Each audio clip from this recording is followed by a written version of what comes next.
Telah jelaskan tadi bahwasanya darah keluar dari anggota tubuh tidak membatalkan puasa. Bang Sa'af mengatakan yang membatalkan itu yang dimasukkan bukan yang keluar. Yang membatalkan itu yang dimasukkan bukan yang dikeluarkan. Nah, tadi kita telah jelaskan pendapat yang lebih kuat hijamah.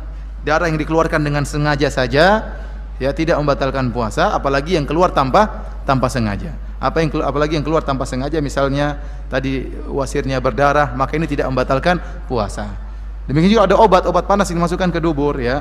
Maka pertama ya belum tentu obat tersebut akan sampai ke lambung tempat dijadikannya proses metabolisme makanan.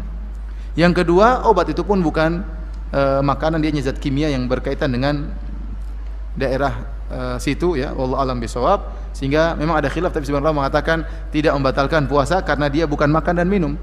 Tidak masuk lewat saluran makanan, bukan dari mulut, bukan dari hidung, tidak ada kelezatan ya, dan belum tentu juga masuk sampai ke pusat lambung di mana di situ terjadinya proses metabolisme. Allah alam bisawab.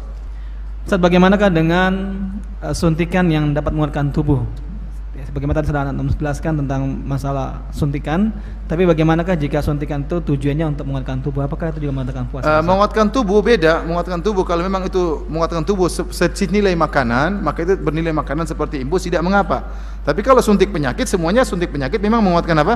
Tubuh. Suntik itu bukan bernilai makanan. Seperti insulin, seperti suntik karena orang panas disuntik, maka ini menguatkan makanan dari sisi, menguatkan tubuh dari sisi lain. Bukan menguatkan tubuh dari sisi kemudian rasa kenyang dan yang lainnya. Maka tidak membatalkan puasa. Kemudian buang air juga tidak membatalkan puasa meskipun buang air dalam air. Sebagian orang buang air di sungai misalnya ya. Apakah batalkan puasa? Jawabannya tidak. Karena tidak ada makan, tidak ada minuman, tidak ada air juga yang masuk banyak dalam perut, dalam lambung, itu semuanya persangkaan. Kalaupun masuk mungkin sedikit, tidak dianggap ya. Dan tidak ada niat makan dan minum dengan buang air, paham?